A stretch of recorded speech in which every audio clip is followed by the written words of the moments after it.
Buenos días, bienvenidos nuevamente al programa Caiga quien caiga. Así amanece Maracaibo, así amanece el Zulia, así amanece Venezuela y amanece el mundo. Hoy es miércoles 12 de agosto, una fecha importante para muchos. Varias noticias, varias informaciones. Ayer fue tendencia, ayer muy tarde en la noche, hoy apenas está empezando. Fue tendencia Jorge Rodríguez, fue tendencia Ricardo Sánchez, Carlos Land, todos chavistas, por cierto. Y hay una palabra allí que fue tendencia que yo no la voy a mencionar. También el pronunciamiento ayer de la gente de la Unión Europea, y lo dijo uno de los ministros del gobierno español, el señor Borrell, y hay rumores de que pudiera Nicolás Maduro diferir las elecciones parlamentarias. Yo realmente lo veo difícil. Mire, y estaba viendo una encuesta que se llama Escenarios de la gente de Delfos y la Universidad Católica. Lo que pasa es que ahí está Félix Seija, hijo estadístico, y Félix Seija, hijo, no es igual que el padre. Aparecen unos números de todas maneras bien interesantes que de todas maneras hay que revisarlos, ¿no? Y me doy cuenta cómo está partida la parte política en Venezuela, ciertamente. También ayer fue noticia lo de Putin y el anuncio de que va a certificar su primera vacuna y la va a probar con una de sus hijas. Eso es moral. Ese es un político coherente, independientemente que yo no esté de acuerdo con el señor Putin por todas las consideraciones. Yo no creo en la izquierda, pero así es como se hace. Lo va a probar. Él está tan seguro de la vacuna que la va a probar con una de sus hijas.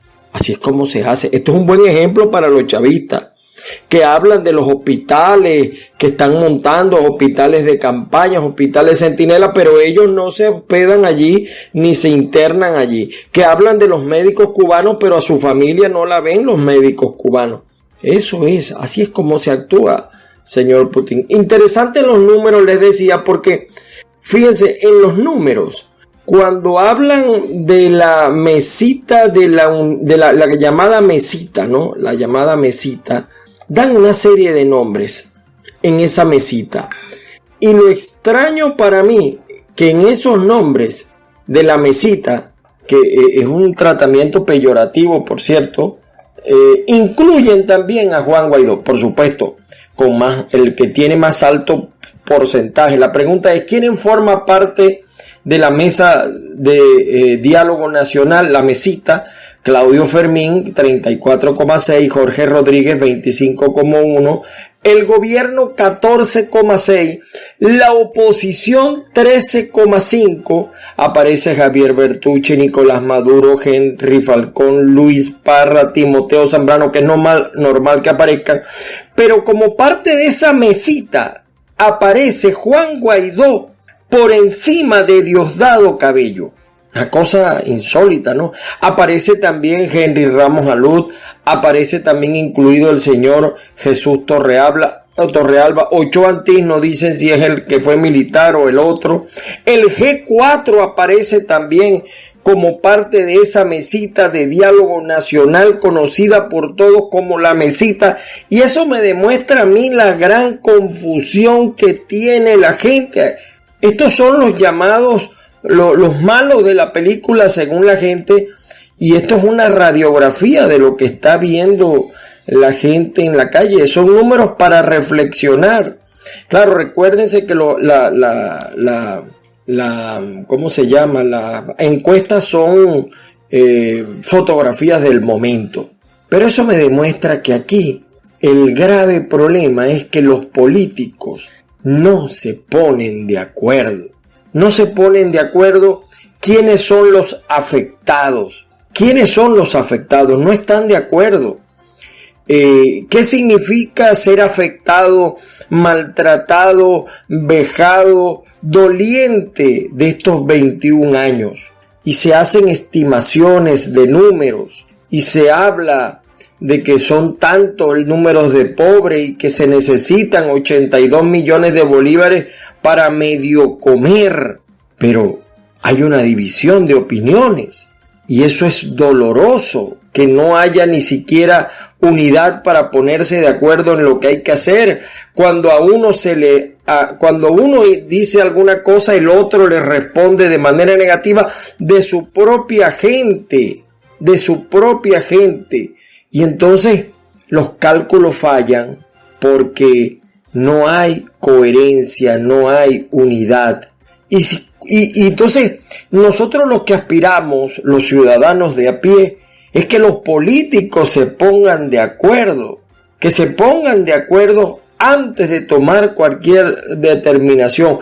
Pero ya el gobierno decidió que fueran las elecciones. Pero es que todavía la oposición no se pone de acuerdo. Nosotros lanzamos una propuesta la semana pasada y fíjese cómo la oposición, por lo menos los que manejan la oposición, el llamado G4, ha guardado un silencio sepulcral.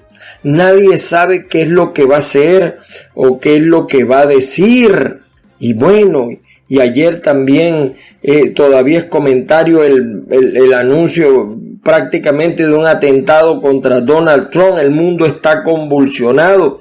Y entonces a la vacuna que señala los rusos ya le ripostaron los alemanes que no están de acuerdo y la Organización Mundial de la Salud le dijo que había que hacer un buen seguimiento de eso y aquí no hay realmente un horizonte claro y eso es más peligroso que el hambre que existe, el hambre que recorre el país, el hambre que recorre nuestras calles y estamos en una flexibilización pero sin gasolina. Y estamos en una flexibilización, pero siguen los conflictos, el salario no alcanza, la dolarización mata cualquier posibilidad de que tú tengas una vida digna. ¿Y qué es lo que queremos nosotros? Lo he dicho hasta el cansancio. Lo que queremos es que los políticos se pongan de acuerdo y nos asomen soluciones. No podemos. Entonces hay unos por allá que salen que esto se resuelve de manera armada, pero entonces usted tampoco ve a los Estados Unidos interesados en eso. Y uno dice, pero bueno, ¿por qué Estados Unidos tiene que resolver mi problema si yo mismo no me puedo poner de acuerdo en resolverlo? ¿Cómo va a venir un extranjero a resolverlo? Y entonces hablan de prorrogar la actual Asamblea Nacional en un parapeto que nadie sabe. Pero es que tampoco puede haber elecciones en estas circunstancias de COVID, de constreñimiento, de recogimiento, de crisis que tiene el país. No hay ni cómo hacer campaña. Será la peor campaña electoral que hayamos visto. Y todavía hay dudas sobre el CNE, se renuncia uno, se dice que va para este lado, termina denunciando que hay un guiso en el CNE. Y así está todo en Venezuela. Esto se parece, Venezuela se parece, y se me va a caer la cédula con lo que voy a decir. Aquella novela que hizo, por cierto, hace muchos años en Venezuela José Bardina, que es parte de una película, Cumbres Borrascosas.